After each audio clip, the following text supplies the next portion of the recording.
All right. Think. Hope.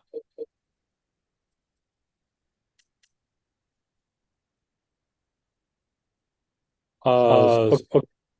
No, I don't.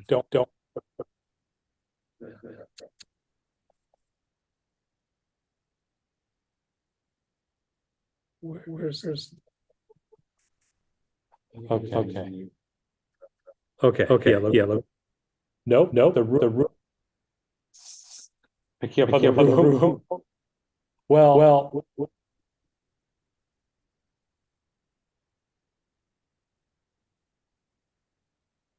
Okay. So.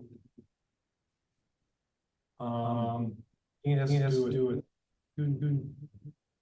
the volume.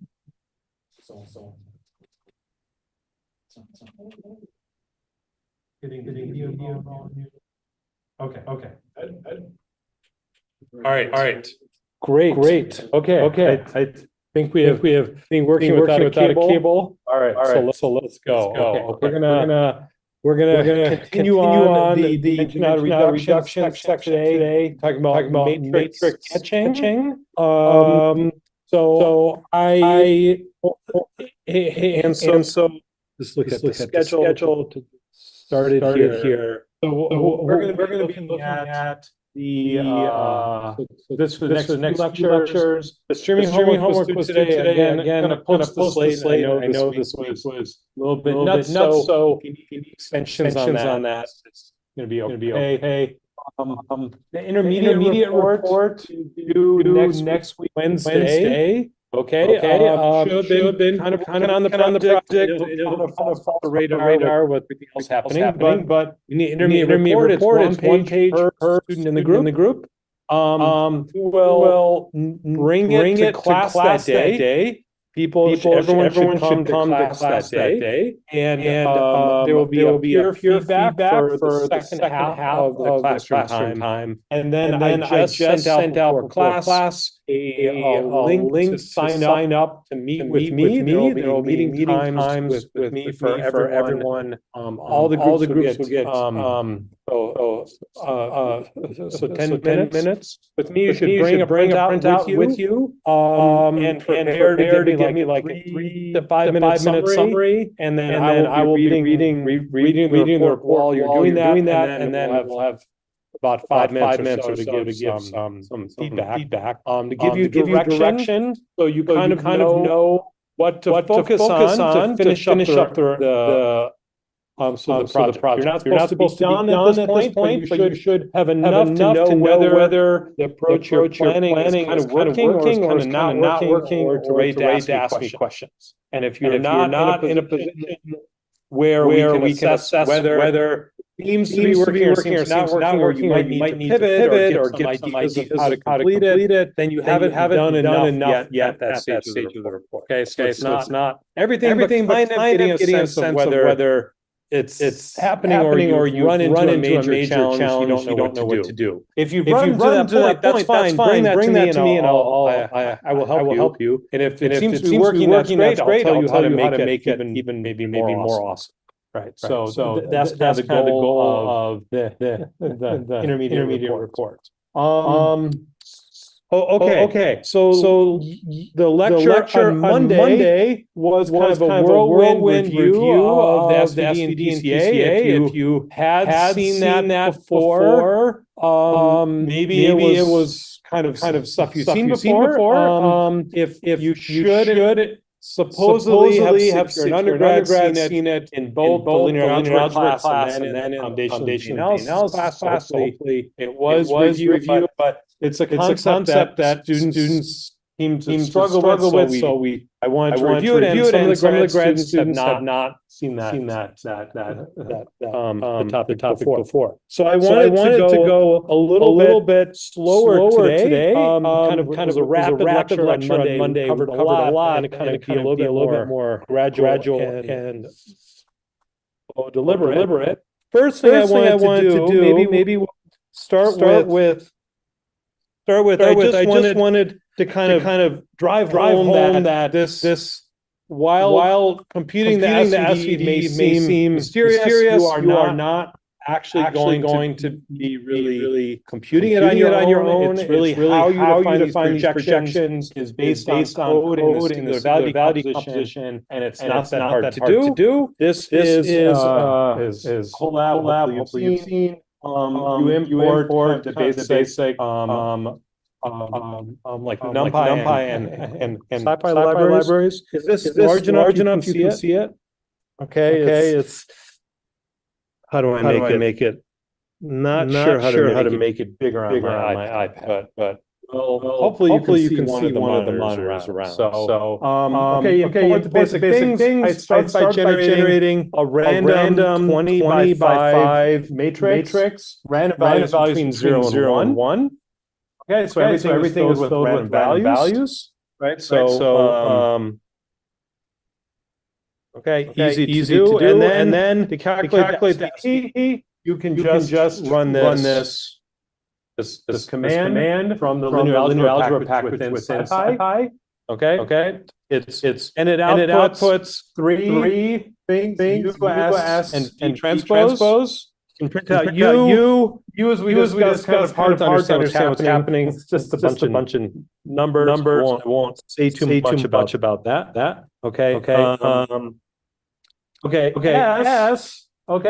S printed out as a vector. Remember, this was a n by d rectangular matrix. Most of it was zeros, and Python is smart enough to know all you want are the singular values. These five numbers here. Okay. And they're in decreasing order. They're all greater than 0. Okay. If your input numbers are all real values, they'll all be greater than 0, or greater or equal than 0. They might be 0 low rank. The first one is the largest. First one's about 5. The next ones are about between 1.5 and 1. Roughly. We'll come back to that. And then V transpose is a smaller 5 by 5 matrix, D by E, and the rows are what's important here. It's the trans. I put the T for transpose. The rows and columns are important. The rows are the norm of them are 1. These are unit vectors along the rows. They should be orthogonal with each other as well. Computed the norm of the first row just up to well, not exactly, but tended to precision. Don't be freaked out if you see something after about precision or so. Okay, these are numerical algorithms. So they may have some very minor error like this. This is fine to ignore. Okay.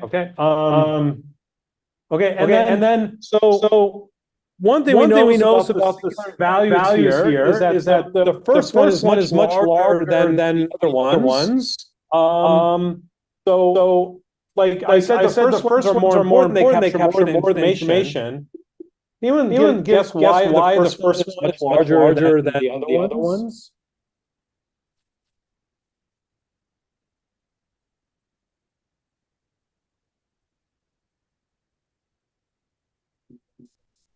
Yeah, why is the first singular value 5 much larger than the other ones? They're all between 1 and 1.5.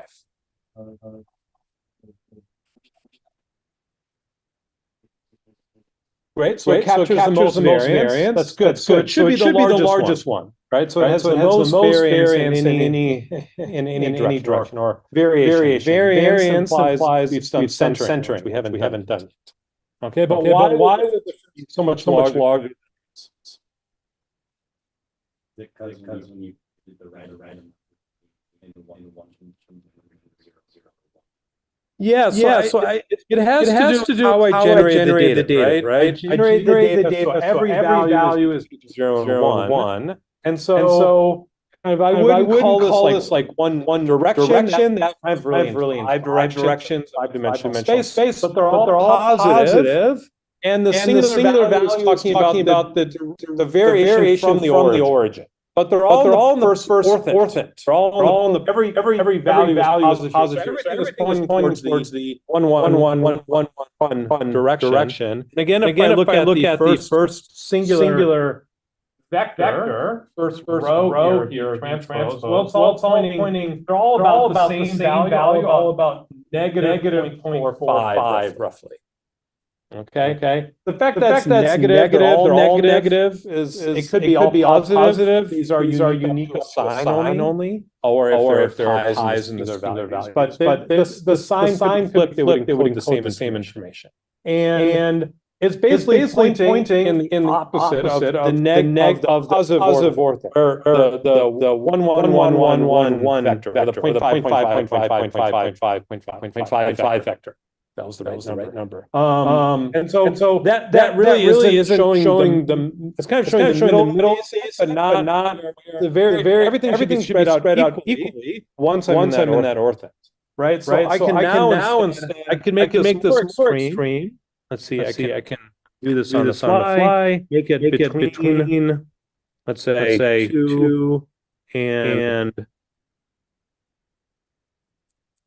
3. Let's rerun this. Now everything is between 2 and 3. If I rerun the SVD, well, he used still a big mess. And now the first singular value is 5. Is 25 between basically 2. Right. So I've really blown this out here. The first singular vector, right singular. Okay.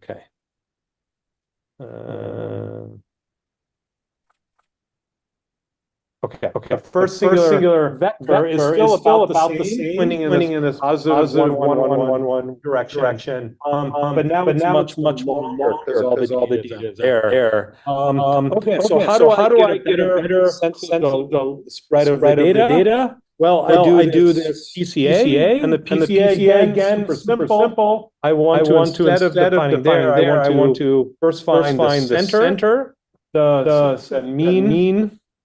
mean of this of all the values, which is about 2.5 for all the coordinates, or that's the mean of everything between 2 and 3 now. And then I basically just subtract it off of the vector. It's A now my matrix is uppercase C, and now I can run the singular value decomposition on uppercase C, and I will now the singular values are all between about 1 and 1.8. So they're much more even, which is what you should expect if I generate your random data inside of it. There should be a dot direction. There should be some variation. Look at random generation and kind of find some direction that's more clumped than the other just be random. Like remember back to coupon collector sort of properties, birthday paradox sort of thing. So it's not going to be totally evenly spread out, but it's much more uniform than it was before. Right. And now the first singular vector. These are effectively random directions. First one is now unit vector. It's no longer putting just in a positive. Fourth sense, some negative and some positive coordinates. So it's kind of mixed. Okay. So again, you should not be although kind of thinking about high dimensions may take you a while to wrap your head around the actual doing this with singular value composition and Python should be quite pretty simple to do. You don't have to do the heavy lifting of the coding yourself. That's built in to this command singular value decomposition. Okay. And what I mentioned is before is that there is basically a single library that written 50 or so more years ago in so written Fortran, super optimized for a bunch of different cases, and all Python and Plus and MATLAB, they all call the same library to do the actual computation. Okay, and this has been basically true for 50 years. Except there's been a little bit of change in the last 5 or 10 years. Okay, and today's lecture will be about situations we may not want to call the old libraries from Fortran and LAPACK. You might want to do something a little bit different if your data is really huge and you can tolerate more than 10 digits of precision. You're okay with maybe your 4 digits of precision instead. Okay, so these are numerical libraries, and they're not totally accurate. At some point you're dealing with floats and doubles, and you're going to get some rounding error a little bit here. And a lot of the work is to minimize the amount of rounding error, and these were used when you didn't know how much rounding error you needed. So let's make sure we get as many digits of precision. If you're willing to get like 3 digits of precision, which you often are for data analysis tasks, then maybe you don't need to run this lab. It's still so optimized. You're probably in most cases data that will fit on your computer. You almost should probably just know this library. It's really well done, very efficient. But if your data is so big that it will not fit on your computer, you may consider doing some matrix sketching approaches, which builds on some of the stuff related to stuff we talked about in the streaming section. Okay, so that's what today's lecture will be about. Okay. So before we get into that, there's again I wanted to not rush through everything and talk a little bit about eigenvectors as well. Okay, so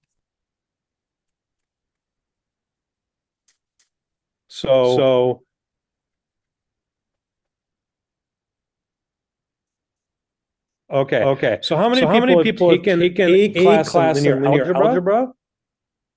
Okay, and did you have good? Did you learn about eigendecomposition in the class? Maybe who did not learn about eigendecomposition? It's okay. So I want to know because they're supposed to teach that at least here, and I try and get feedback. Who learned about singular value decomposition? And who did not learn about singular value decomposition? You did learn about it some. You haven't seen any of it. Okay, so this is coming really fast, and I understand that, and do a little catching up on your own. But I can point you to research. Okay, so let me review the eigendecomposition and kind of just review how it's deeply related to the singular value decomposition, in case that kind of makes the connections a bit deeper. Okay, so now our input is going to be M, and I'm going to write. Let me just. We're going to write M as a D by D matrix. Okay. So it's a D by D matrix. So it's a square matrix, and I'm going to okay. I'm going to assume it's positive.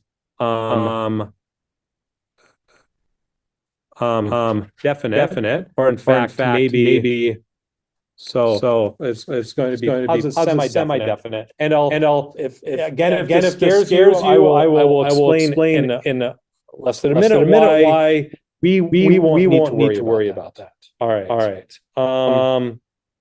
So so and then an eigen vector.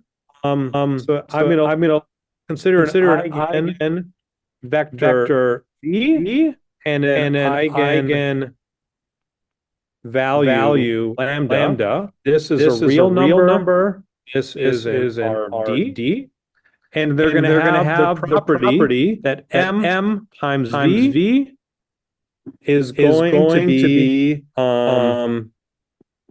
lambda times V.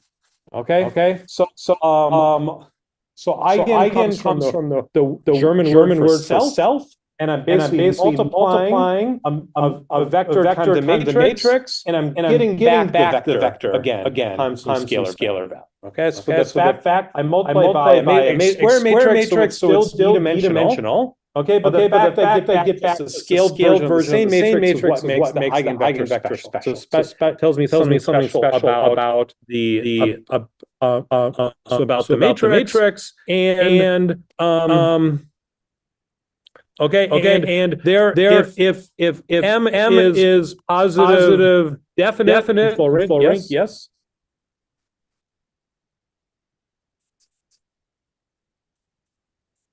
This is the definition of the eigenvector. Yeah. I'm not adding any more information. This is the definition of the eigenvector. Yeah. Okay. And so if it is positive definite, so if I have positive definite, then there are going to be d eigen vector value pairs. V1 lambda 1, V2 lambda 2, up to VD lambda D. I'm going to have that VI, VJ, the dot product between them is going to be 0. And if I set so that and I can have lambda 1 is going to be greater than lambda 2 greater equal lambda D, and this could greater it's greater than 0 if positive definite and greater equal than 0 if positive semi-definite. So if it's positive definite, they're all greater than 0. That's one way of defining positive definiteness. And it's off the bottom of the screen there. And positive semi-definite means it's greater or equal to 0. Okay. I'll just try not to write the bottom of the screen. Okay. So that's what this means. Otherwise, I can have like I can have like some imaginary values, and I don't want to deal with that. Okay. But the important thing for us is how this relates to singular value decomposition. So what I want to consider now is that my matrix M, I actually get this in a particular way as A transpose A, where A is R N times D, the rank of let's not worry about and that let's say N is greater than D for now. Okay, so I'm going to get M by multiplying A by itself.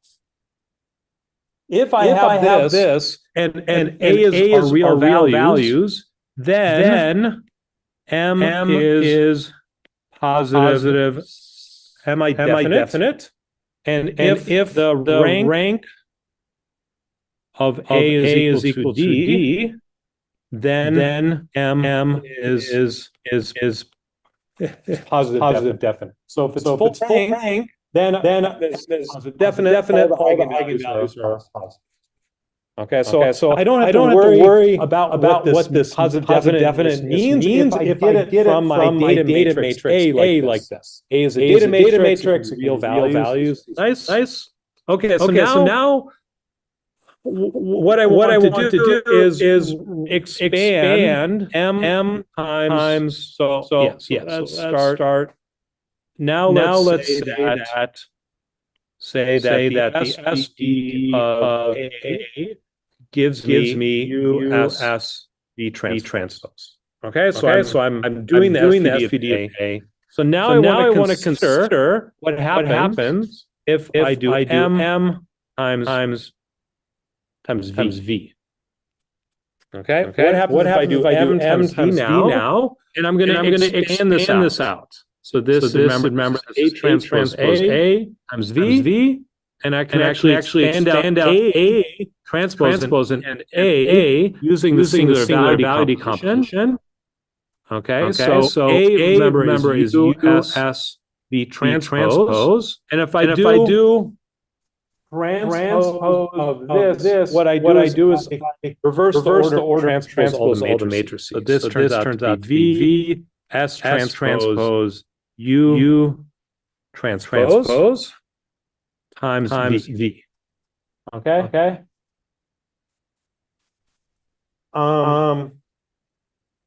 Okay. So now I can actually simplify stuff. U and U transpose, these are orthogonal matrices. So these guys will cancel. This will be the identity. This will also cancel because this is also the identity V transpose V because they're orthogonal matrices. So now I'm going to get V S transpose S.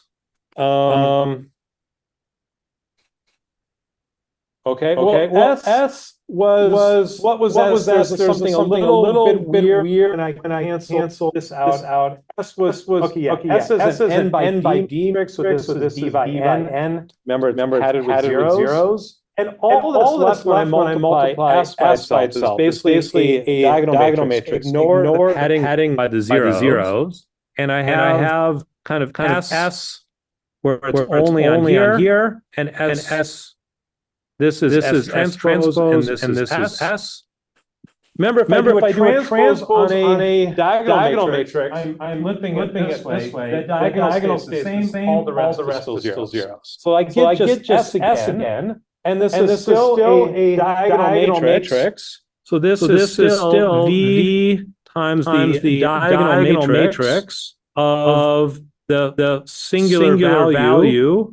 Sigma 1 squared, sigma 2 squared, sigma d squared. Because I've taken the two diagonal matrices and multiplied their inner pieces together. And it's just the first one by the first, second one by the second one. Okay, so it's now V times the diagonal matrix here. Okay, so now let's look at this. M times V, which is a matrix, but each one of them is a right singular vector. I get back the same matrix, but I've scaled it by the diagonal matrix. So what is happening here is that for all choices of Vj, I have MVj equals Vj times sigma j squared. I have this relationship for all of the right singular vectors at the same time. What does this imply about the jth right singular vector? It's an eigenvector. This is the equation we had for the eigenvector right here. This definition.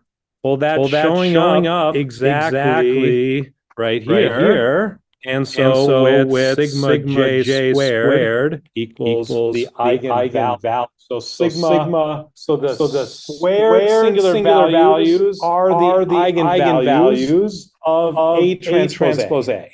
The right singular vectors are the eigenvectors of A transpose A. If I did this instead with A transpose, you can do the same thing, except now this is it's an N by N matrix. It is, and when I do this multiplication with U instead of V, everything's going to cancel. I'm going to get the left singular vectors now. A lot of the eigenvalues will be zero because I'm not going to be full rank anymore. Because N is greater than D. So D is less. So you'll get a bunch of zero eigenvalues. That's okay. Still semi-definite, definite, and just some of the eigenvalues are zero. So the eigenvalues are the singular value squared for A transpose A and A transpose. And the right singular vectors are the eigenvectors. Okay, so these decompositions are very similar to each other. In a linear algebra class, they typically talk more about the eigendecomposition. In a data analysis class, so your engineering data analysis class, hopefully talk more about singular value decomposition, which is more useful for thinking about dimensionality reduction and stuff. Okay, makes sense. Okay, and you can the notes kind of go through this in detail if you want to see more. Okay. And the book does as well. Okay. So now let's get back to matrix sketching. Okay.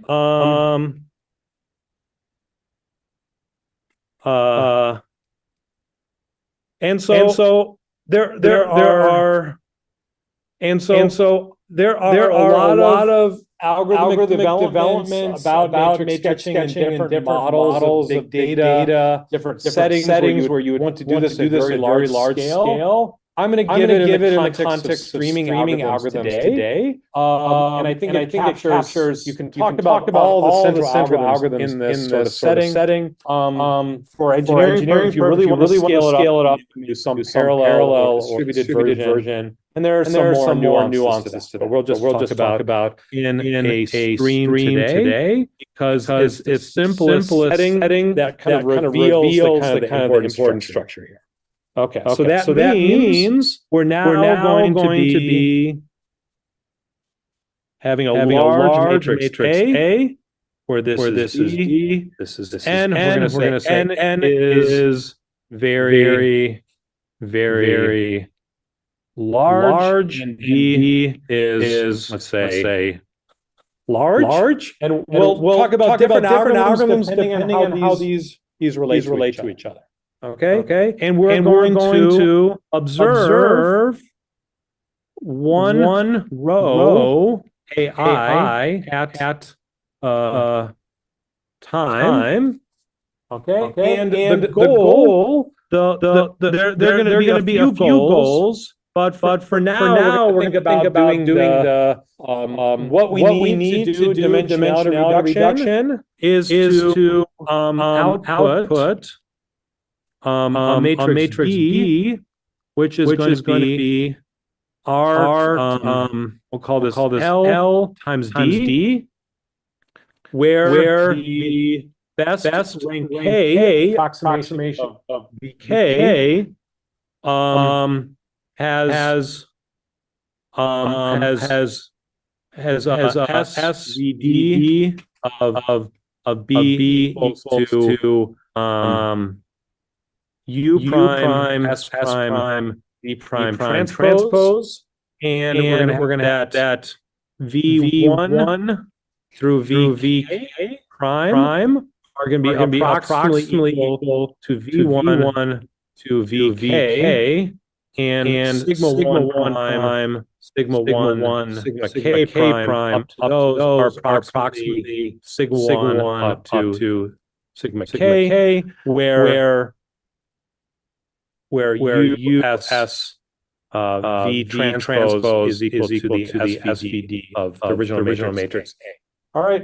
So on the bottom of the screen here a little bit, but okay, so the original matrix A, we see the value decomposition and got US transpose, and we want to get a much smaller matrix where L is much less than D that has similar singular vectors and singular values. The left singular vectors are going to be size N. And keeping track of those will take a lot of space. N is very large. We don't want to do that. We're basically going to reduce this to approximately a matrix B, which is still D here. But L, its length is going to be smaller.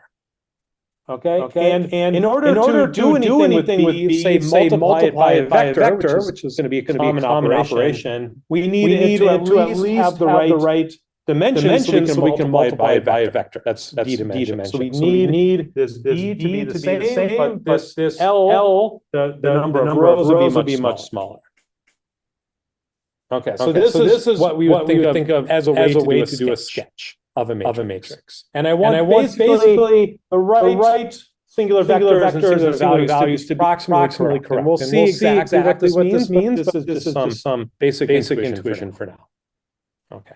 And there are different ways to specify this depending on what you want to do with it. Okay.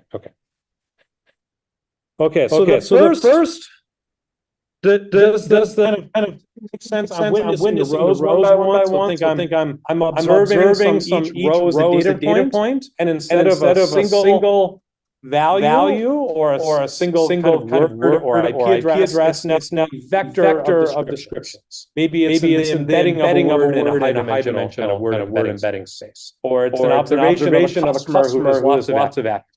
I'm observing them one by one, and I want to understand the distribution of the data. Okay, so the first way to approach this is often I think skipped over. And this works when say n, let's say n equals say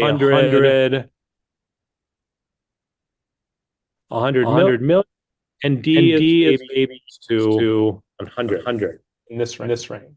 E can even be bigger than this. But in this setting, n can still be big, and d is still reasonably big here. And the observation is that if I want to actually I can write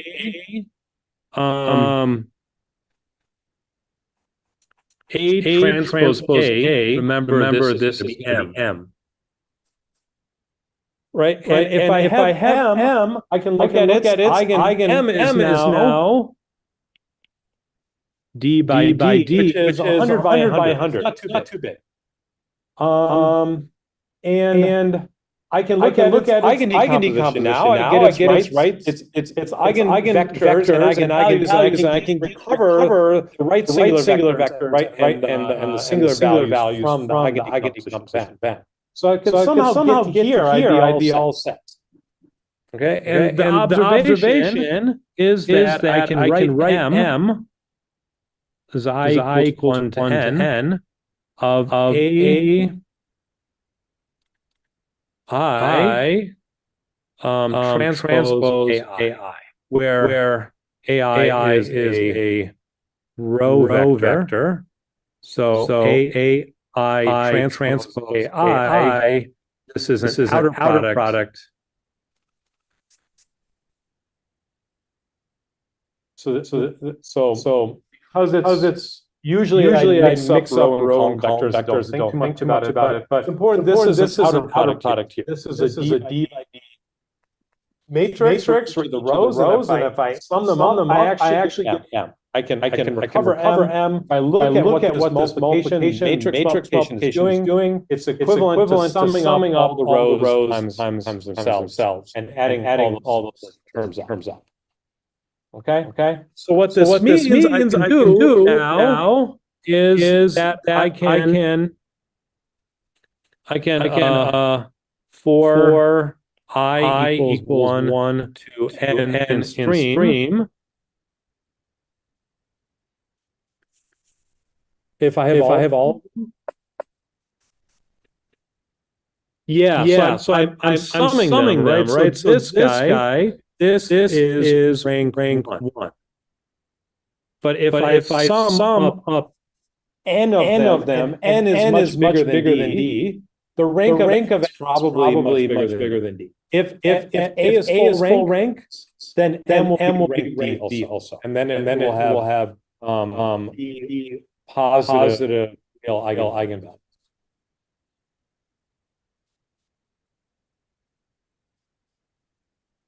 The rank of so this is a vector times a vector. It's a matrix, but it's a rank 1 matrix. Okay. Because when you get a vector, outer product of a vector with another vector, and that's a matrix, rank 1. But when I add two things that are rank 1, they're unless they are pointing in the same direction, then it's going to be rank 2.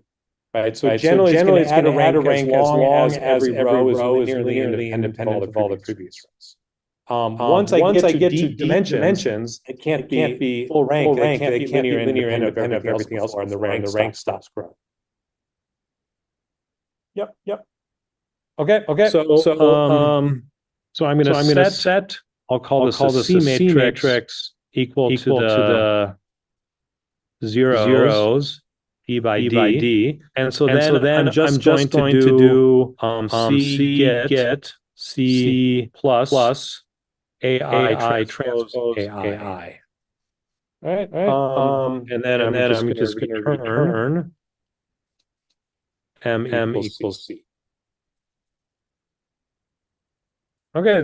This is the whole streaming algorithm. I just loop through the rows. I take their outer product, the row with itself, and add it onto something I'm keeping track of. I can do the stream. It's D squared space. If D is not too big, it's not too bad. This is fine.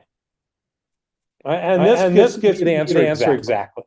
Okay, so I don't need to do any approximation if D is not too bad.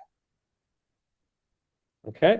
And this has been known a long time. A lot of the matrix sketching literature kind of skipped over. You can do it and forgot this whole thing. But like this setting we can always do for I think even on your hopefully your if you try to compute the SVD of a really tall and skinny matrix, it should work using the old log. You don't need to do too much here. Okay.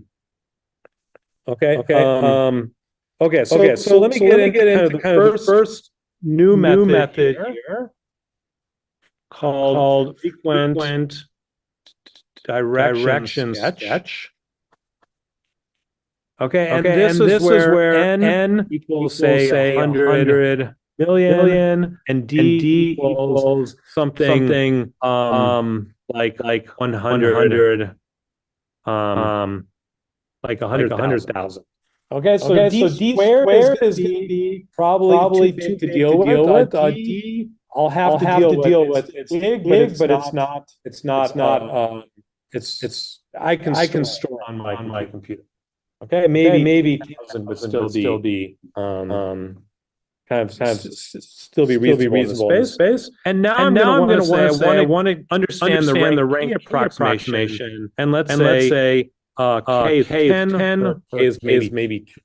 Okay, I want to get a good approximation. Best rank K approximation. K being quite small. Okay. Okay, so what I'm going to do is I'm going to, as I'm going through my matrix A, again looking at this one row,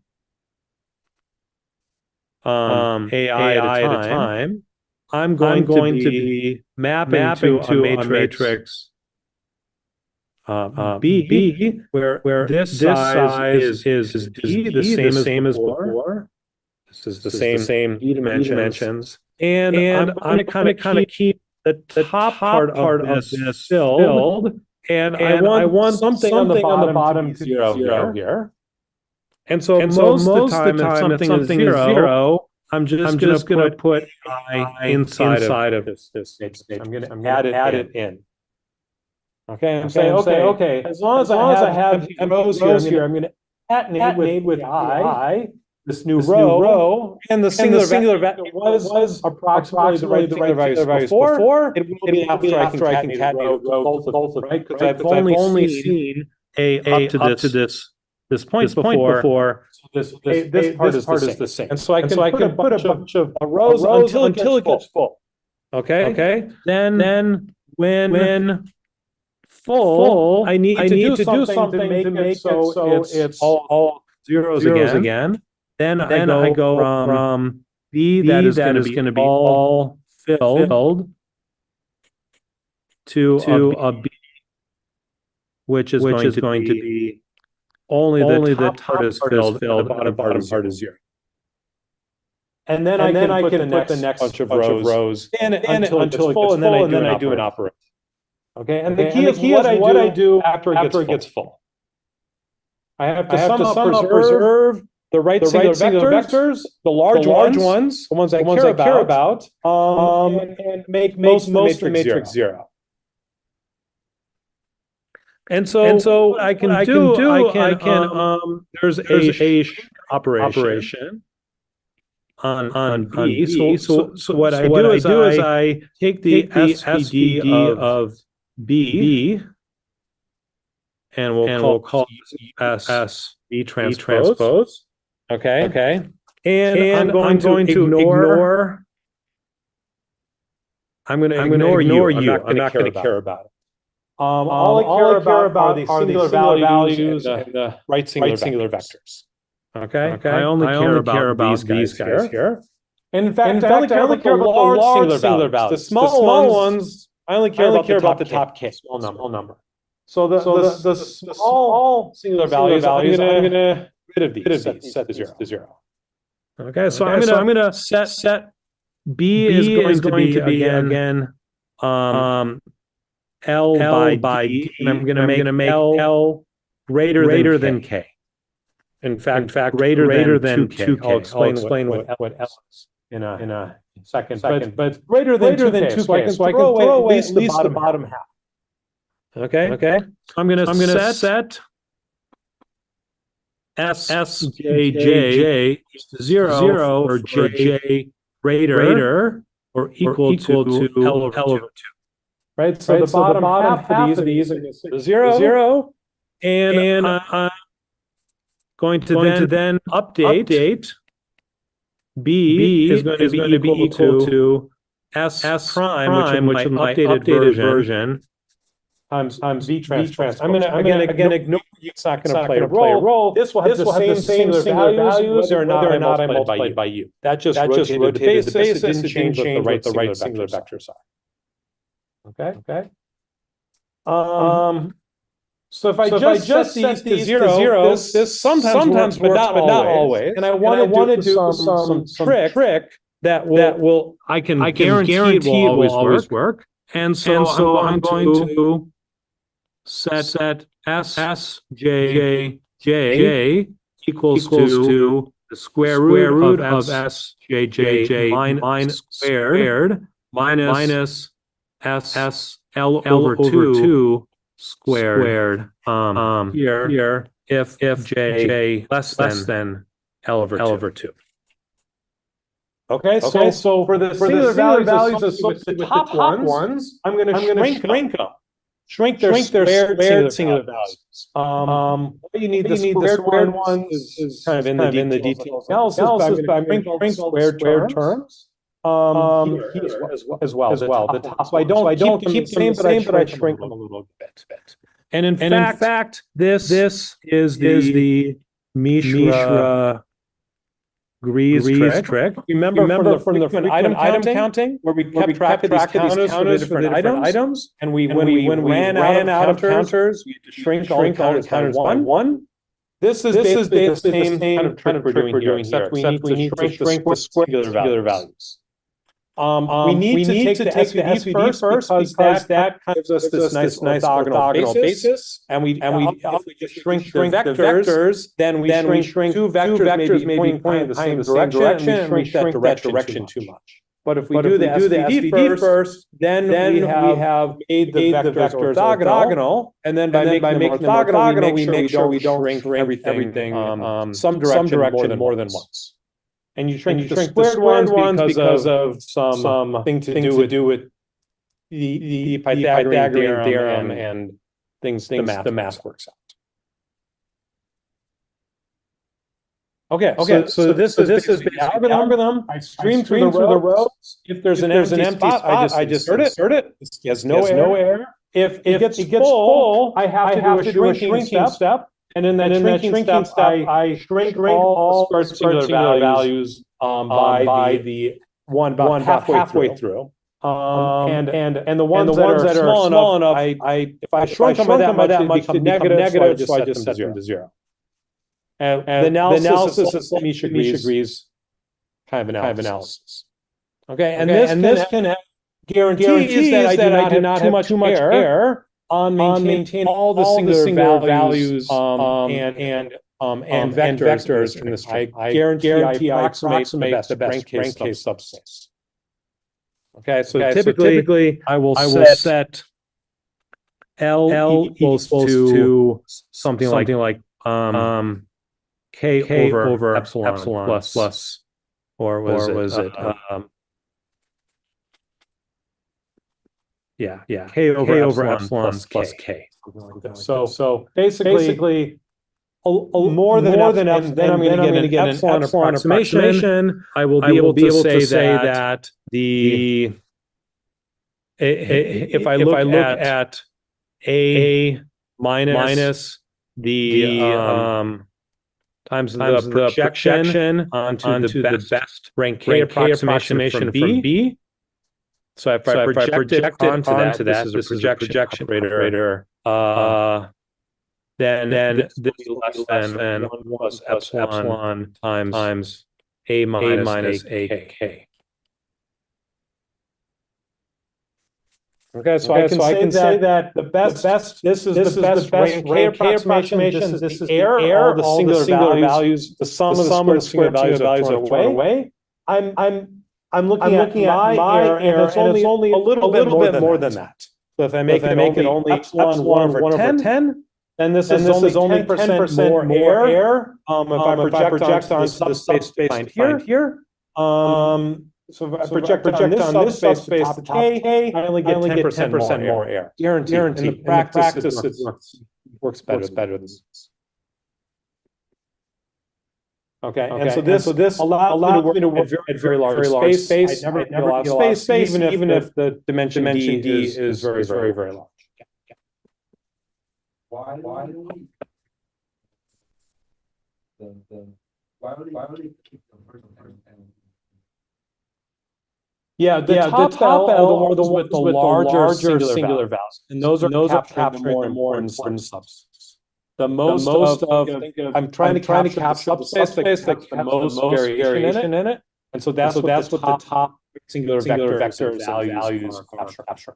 So those are the ones I want to reserve. Some of these smaller ones, J is greater than over 2. So the smaller singular values are going to be might be very close to 0. This is a guarantee. So you have guarantees that this algorithm will not have too much error. And as a function of space, I need this algorithm, it's optimal. So you can't get this much error with asymptotically less space than this algorithm has. As far as runtime, it's not the fastest runtime of an algorithm. In some settings, it's the fastest thing to do, but I have to every L steps, I have to take the SVD in order to do this, and taking the SVD takes some time. But it's an SVD of a smaller matrix, so it doesn't take that much time. But it's a little bit smaller. The runtime is basically time. Get it with some other tricks. Time to read data times L number of rows you have. So this was not 3 in the data. If L is very big. If L is like 10 or 20 times the cost of reading the data. And I can do it in parallel settings. Yeah. This sketch is also mergeable. That's right. I take two matrices E from two parts of the data. I concatenate them. I take the SVD of the concatenated parts of the matrix, and then I do the shrinking step again. Where I just if I'm totally done, I can stop K. But if I'm going to keep perhaps keep concatenating this again, I do the shrinking step with at the level L. If I set L to be where I write it basically K over epsilon, then I still get this guarantee. Yeah. So there are. Yes, this is one of the things some of the big internet companies have implemented to deal with very large scale matrices. Okay, good. Yeah, one of my first PhD students was a lot of her thesis was about exploring this. Was the original idea was someone else, but kind of. We're first to get this analysis and get it more sparse data and a bunch of other kind of things with that. Okay. Great. So this is I'm going to cover maybe two more algorithms in about similar depth to this one. And they're kind of give different perspective. Another one is row sampling. And this is the idea that I want to use my sampling approach to do sketching. Okay, so I have my matrix A, and I want a matrix B, where again the number the number of rows in B is much smaller than A, right? So L is much smaller than N, and I want B again the left singular vectors of B to be approximately the left or the right singular vectors.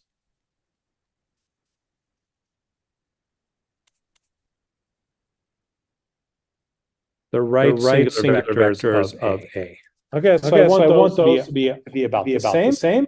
And now what I'm going to do instead is use rows AI, AJ. I'm going to sample some of these.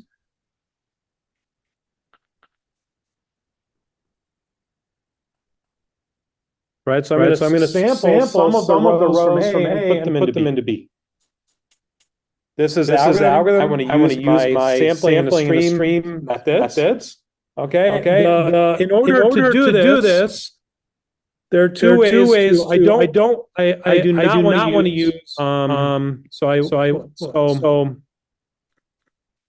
I'm going to sample kind of L rows of I up to a L, right? These rows and put into sketch B. And I want to maintain a random sample. So I'll probably take maybe the first L, put those in B, and I do replace them. I maintain a reservoir of these rows. Right. So I always but I want to maintain sample. But I want to do it proportional to a weight. I don't want to do uniform, proportional to a weight. There's somehow more important rows than others. Some rows are more important than others. And I want to sample those with a higher probability. So how would I know what row is more important than like another row? What would make one row more important than another? Less linearly dependent, maybe. This is a reasonable thing to think about. I'll try and formalize something like this, but that's not the only idea. That's part of one of the approaches. What would be another idea? Let's build up towards something like that. What another thing that would make a row important?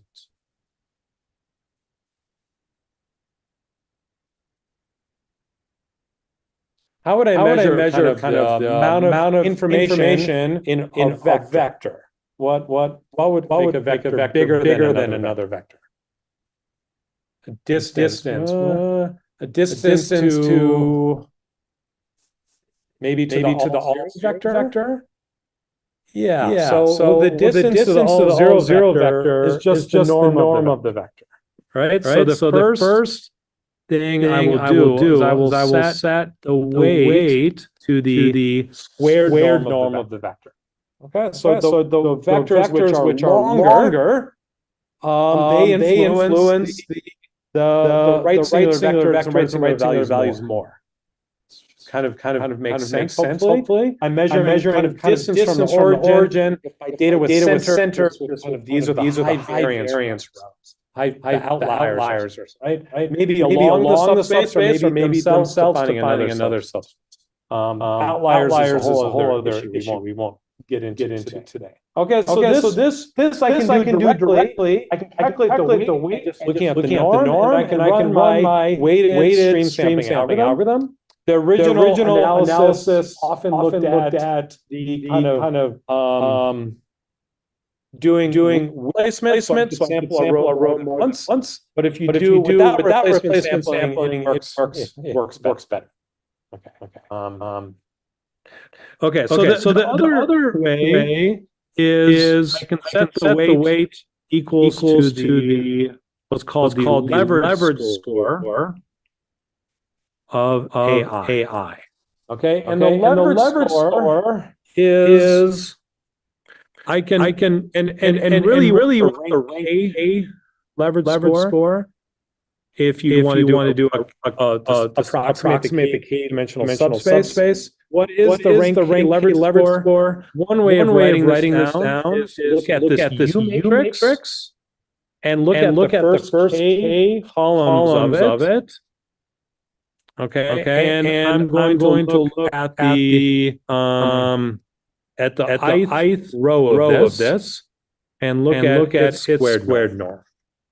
Remember, so I took the SVD. I took the SVD of A, and I look at the U matrix. What did the U matrix tell me? Every column corresponded the first column of the U matrix corresponds with the top right singular vector and right singular vector. That was captured the most important. It had n elements in it. Each one was a value associated with each of the rows. And it told me how much that row contributed to the top right singular vector. Okay, and it was normal. So each thing added up to if the squared terms added up to 1. And I want to know how much does I row contribute to the top k right singular vector? Because that care about that substance. And this is exactly what the first k columns of U, what they tell me, and I look at the squared norm. So if I sample according to this, I can get a stronger approximation. Okay. I won't worry about writing down the approximation. Okay, but this is a stronger approximation. The trouble is this is harder to do in the stream. I basically need to calculate. I think I need to calculate the singular value decomposition of A in order to do this. If I did that, I'd be done already. Right. So I can kind of approximate this value. There's been a lot of work. How do I approximate leverage score and sample from it? If I do it, it works a little bit better than just the weighting norm of the rows. And if you end up looking at the literature, the best algorithms somehow are approximating the leverage and sampling bias. Okay. How many samples do I need to get I have an epsilon, a 1 plus epsilon approximation? I need about L equals about K over epsilon squared. Okay, so this is more samples than I needed before. Why do people care about this instead of like directions? Like what would a possible advantage of having a sketch of this form be? The space is bigger to get roughly the same approximation. I mean, this score is a little, this approximation is stronger, but this one is similar to the frequent sketch. Because great, sparse data. Right? So let's say that each row was most all zeros. Right? Let's say this is a recommendation system. This is Netflix, and for every user of you guys, there are a bunch of movies and shows. Okay. There are so many shows and movies on Netflix, and you might have watched some of them. And if you watch towards 80% of completion of the show or something, they'll mark you some value saying positive, enjoyed it. If you watch less than that, or you never click on it, it's a zero. Most of them is almost all zero. So representing this row, I don't need to represent it as a vector of like D. I can represent it sparsely by just marking where are the shows that you watch and what the scores associated with them are. So storing this row is not O of D space, it's O of the number of things that you've watched. And so this representation inherits the sparsity from here. Okay. Although maybe the really large things are people who watch the ridiculous amount of Netflix, like you try and get through the whole catalog sort of thing. Hopefully my kids aren't in that bin, but maybe. And so it will inherit some of the denser rows, but they'll still be much sparser than a dense matrix. So it inherits the sparseness. That's great. What's another thing about this? This is an actual row, so that rows in B are like actual users. In this sketch, I don't know what it is, right? Maybe it's the right singular vectors are kind of stored in there, but these are linear combinations of users, and they're far less interpretable about what's going on. Seen papers that claim these are interpretable as like topic models or something like this. I think that's kind of bogus. I think that's mostly looking for magic and things. We'll talk about this in a couple weeks. Okay, so these rows are actual elements, actual data points, and they're somehow interpretable. They make sense as actual users. They're kind of the super users because they're the ones who are going to have a lot of representation and give lots of power to the sketch. But they are actual users, so they can make sense. In gene editing, they look at these actual SNPs, and these claim they're actually interpretable in various ways. I think there's something there, but probably less than what has been claimed in places. Okay. Let me tell you about one last sketch. And this is the one. This will be a CountSketch.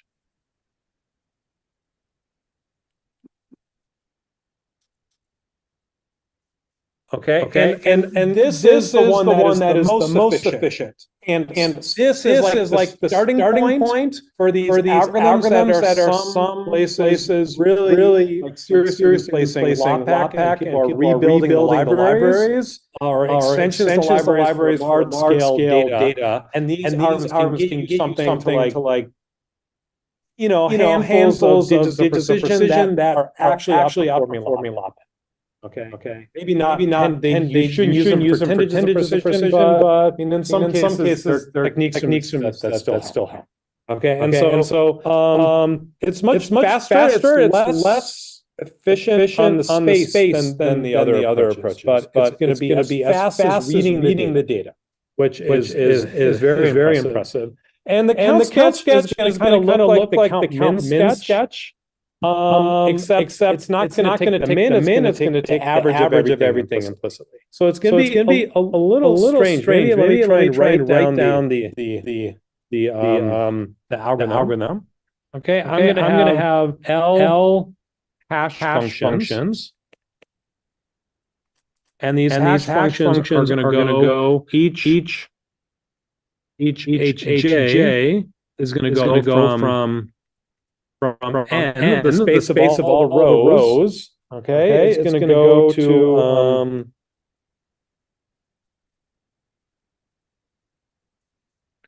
it's going to go to L. What is this doing? Every row is going to be mapped to one of the rows in my sketch B.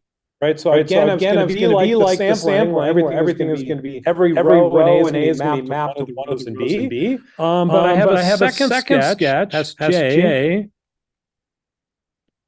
which is going to be mapped to a sign. Okay. And randomly assign. Okay, so now the algorithm. So I'm going to start by setting D is going to be L by D matrix, and it's going to be all zeros. Okay, this is my initialization for I equals 1 to n. All I'm going to do is I'm going to update the sketch.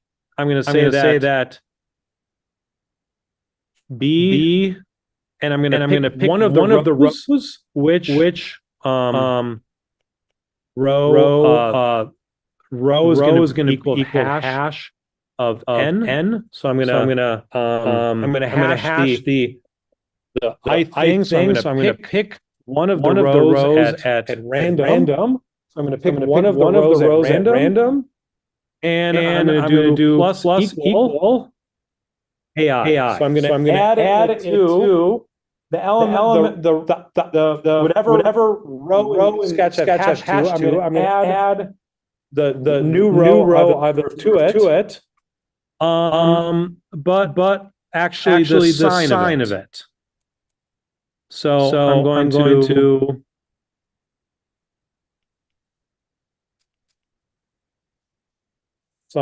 to so either add it or subtract it at random.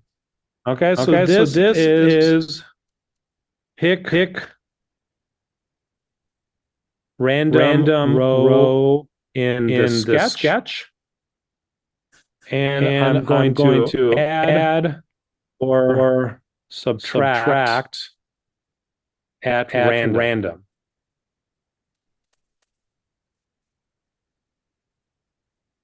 Okay, so this is the whole algorithm for sketching. Define the hash functions, and actually I only need one. I didn't use J here. You kind of do this some number of times, and then you take the average of those. There are different ways of combining those together. But I can use one hash function here that is mapping it to a random row, and then either adding or subtracting at random. And this is fast if assuming that I only have T. I only have T hash functions. T is going to be something like log 1 over delta. Something pretty small, like 5. Okay, so I'll do this 5 times and take the average of it. Okay. But every time I see a row, I'm just taking as I'm reading it, and it could be very sparse. Right. I'm just either adding everything into a row sketch or subtracting. I flip a coin to say if I add it or I subtract it. And kind of the norms of these rows, I might lose track of what the direction is, but the length of it stays the same if I add or subtract it. So the norm is the length from 0, that basically stays the same. So why does it? So there's going to be a bunch of collisions on each row. Each row is going to get many in the sketch. Each row in the sketch is going to get many rows from A on top of it. But half of them are added, half are subtracted. On average, they'll cancel out. Okay? But if there's a really large row, and there's a bunch of small ones, the large ones will still appear. And if there's really large direction, that will kind of still appear. And the things that are small on average will cancel out. So I'll get to preserve all the large things for sure, and the small things I'll preserve kind of on average. It's kind of hard to believe that this actually works kind of really well, but it's extremely fast, and you need something like L equals again. Something like this to get it to work. So bigger than the frequent sketch. But I can do it really fast. The size of L does not affect the runtime because I just pick one row in the sketch to add or subtract it to. Okay. What I want to say about this is it has a property that for and we'll finish on this point. Okay, so let me get to this point. For any vector x in RD, I can say something like if I look at the length, I multiply x by a, and I take the length of the result. And I want to look at the ratio of that to the same thing for x. That this is 1 plus epsilon. Okay, so for any direction, so think of it as representing this d-dimensional space and the kind of amount of information in every direction x. So you can think of x as a unit vector if you want to, because it's canceled on the top and the bottom ratio. For every direction, the amount of information in A, how important that direction is kind of what this captures. And the ratio would be within a 1 plus epsilon factor approximation. So a very strong approximation. And it's stronger than what you can get with, say, the frequent directions. And if you want to get this, then basically this is as fast in a small space as you can do through this sketch. This property is what you need to run if you wanted to run regression on your data. Right? What is the high dimensional regression problem? You've seen kind of regression. If you want to do linear regression. So I want to have a model where I have my some data, some observation, and now I'm going to have my coefficients. Okay, so if I have observations, I want this to be approximately some. You often. This is approximately so. This is AI. I want this to be approximately Y. I wrote. Okay, so I want A of X, A of I times my coefficient X, approximately Y. Right. I want to fit a model with the coefficient X that preserves this relationship. Do linear regression. I need to solve for X based on a whole set of data points, N data points. Right? Those N data points are captured in A. In order to do this, I basically need to preserve this property, the norm of how much information is in any direction. And I don't know which direction ahead of time. It's not necessarily the direction in the top subspace facing the single value decomposition. It might be in a small direction. That's the one that actually has the better prediction. So I don't know then if directions are important ahead of time when I'm solving this regression problem. So I need this sort of guarantee in order to solve for regression. So this is kind of a much you need this sort of strength in order to approximate regression at very large scales. And that's one way where this sketch is super useful. Frequent directions, you can say something about ridge regression. Remember what that means, but you can't do it for without a regularization term. You can't say very much. Okay, so this was kind of large scale, and some of it was a little bit reinforced some stuff we learned on Monday, and some of it was kind of okay. Here's where things have changed in the last 10 years or so. We will. See the plan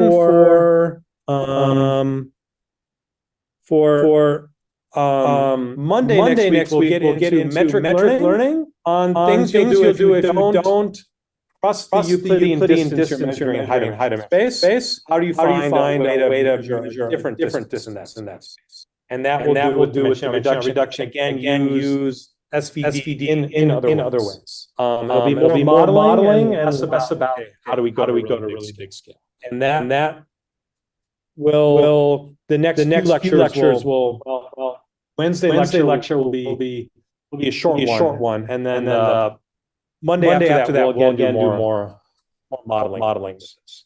Okay, we'll stop here.